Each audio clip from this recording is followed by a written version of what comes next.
নমস্কার, আপনারা দেখছেন আরবি বাংলা। আপনাদের সঙ্গে আমি সুস্মিতা। নজর রাখবো আজকের বেশ কয়েকটি গুরুত্বপূর্ণ খবরে। সঙ্গীত সাধনায় খেতাব অর্জন করে ডেবরার নাম উজ্জ্বল করল ক্ষুদে শিল্পী বোধিসত্ত্ব।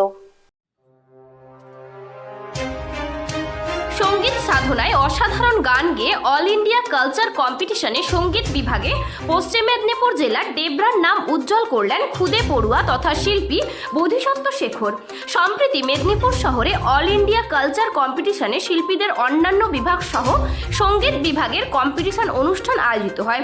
সেখানে বিচারক মণ্ডলীদের চূড়ান্ত বিচারে এ বিভাগে মিউজিকে বেস্ট সিঙ্গার হিসেবে খেতাব অর্জন করলেন ডেবরা ব্লকের 4 নম্বর অঞ্চলের অন্তর্গত অর্জুনী গ্রামের ক্লাস 3 পড়ুয়া বোধিসত্ত্ব শেখর। স্থানীয়রা জানিয়েছেন, ছোট থেকেই বোধিসত্ত্ব পড়াশোনার পাশাপাশি আঁকা এবং গানে মোহিত করেছে সকলকেই। বেশ মেধাবী নামে পরিচিত এলাকায় ক্ষুদের গুণগানে মুগ্ধ এলাকাবাসীরা। বোধিসত্ত্বর পিতা সুবীর শেখর সামান্য একটি বেসরকারি কোম্পানিতে কাজ করেন, মা গৃহবধূ। ক্ষুদে শিল্পীর পিতা সুবীর শেখর জানান, ছোটবেলা থেকেই পড়াশোনার পাশাপাশি বোধিসত্ত্বকে আঁকা ও গানের প্রতি ঝোঁক দেখেছি। গানের এক শিক্ষিকা সুনন্দা জানা দাস তাকে ছোট থেকেই তালিম দিয়েছেন। এরপর মেদিনীপুরে আয়োজিত অল ইন্ডিয়া কম্পিটিশনে সঙ্গীতে এ বিভাগে খেতাব অর্জন করেছে। তার এই সাফল্যে আমরা অত্যন্ত খুশি।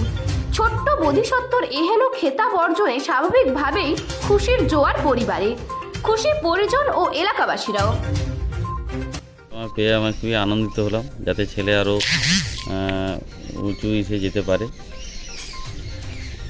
এটা আপনার আনন্দ শিল্পী চক্রে জেলাতে মিদনাপুর। কদিন চলছিল? মিদনাপুরে একদিনই এইটা হয়েছিল, বেস্ট সিঙ্গার পেয়েছে। থেকে ইয়ে করতো, তালিম নিত? হ্যাঁ, ছোটো থেকে একটু ইচ্ছা ছিল গানের প্রতি। এখন 3তে পড়ে। কেমন লাগছে আপনার? আমার খুব ভালো লাগছে। আপনার নাম? আমার নাম সুবীর শেখর। লোকসভা নির্বাচনের আগে শাখা সংগঠনগুলিকে মজবুত করতে ও দলীয় কর্মসূচি জানাতে তাদের নিয়ে বৈঠক করলেন বিজেপি নেতা দিলীপ ঘোষ। বৃহস্পতিবার বেল্লাতে এক নেতৃত্বের বাড়িতে প্রথমে মহিলা ও পরে যুব মোর্চার নেতৃত্বদের নিয়ে বৈঠক সারেন সাংসদ দিলীপ ঘোষ। বিজেপি সূত্রে খবর, আসন্ন লোকসভা নির্বাচনের আগে শাখা সংগঠনগুলির নেতৃত্বদের মনোবল বাড়াতে সাংসদের এই বৈঠক। এদিন সাংসদের পাশাপাশি উপস্থিত ছিলেন মেদিনীপুর সাংগঠনিক জেলা বিজেপির সভাপতি সুদাম পণ্ডিত ও অন্যান্যরা। এদিন প্রথমে মহিলা মোর্চার সাংগঠনিক জেলার বিধানসভা শাখা সংগঠনের নেতৃত্বদের নিয়ে বৈঠক করেন দিলীপ ঘোষ। পরে জেলার বিধানসভাগুলির যুব মোর্চার নেতৃত্বদের নিয়ে বৈঠক করেছেন। বিজেপি জানাচ্ছে, নির্বাচনের আগে মূলত নেতৃত্ব ও কর্মীদের কাজে দায়িত্ব বন্টন সক্রিয় করা ও শাখা সংগঠনগুলিকে মজবুত করতেই বিশেষ এই সাংগঠনিক বৈঠক। এদিন বৈঠক শেষে সাংবাদিকদের প্রশ্নের উত্তরে একাধিক মন্তব্য করেন বিজেপির সাংসদ। এখানে স্টপেজ আমিও প্রথম থেকে লেখালেখি বলা বলি চেষ্টা করছিলাম, তো জনশতাব্দী কমপক্ষে হোক, জগন্নাথ কাছাকাছি হবে না। তো সৌভাগ্য বলুন, সুযোগ বলুন, একটা পুরো নতুন ট্রেনই পাওয়া গেল অমৃত ভারত। আর এক সপ্তাহের মধ্যে আবার জনশতাব্দী স্টপেজ, দুটো এক্সপ্রেস ট্রেনের স্টপেজ এখানে হয়ে গেল। বেলদার লোক মানুষকে আমি তো প্রথম শুভেচ্ছা জানাবো, এবং এর জন্য এটা খুবই আনন্দের কথা। তাদের লড়াই আমাদের চেষ্টার ফল ফলেছে। উড়িষ্যা পর্যন্ত যাওয়ার জন্য জনশতাব্দী, আর বেঙ্গালুরু যাওয়ার জন্য অমৃত ভারত ট্রেন কালকে 10টার সময় এখানে সেই ট্রেন আসবে প্রথম। তাকে আমরা স্বাগত করব, আমিও উপস্থিত থাকবো। সমস্ত জনতাকে এই আনন্দে সম্মিলিত হওয়ার জন্য আহ্বান জানাচ্ছি। দাদা, টিএমসির বলাগড়ের বিধায়ক তিনি আশঙ্কা প্রকাশ করছেন খুন হবেন, এবং তার বলার পরেই কালকে তার অফিস ভাঙচুর করা হয়েছে। কেমন পার্টিতে উনি আছেন, তিনি ভয় করছেন যে পার্টির লোকই খুন করে দেবেন।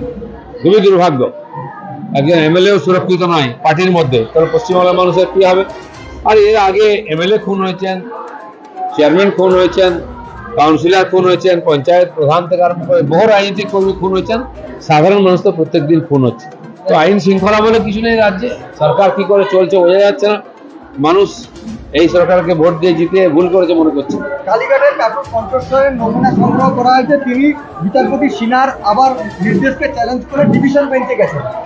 দেখুন, একটা মানুষ এই বিরাট বড় তদন্ত প্রক্রিয়াকে আটকে রেখেছেন।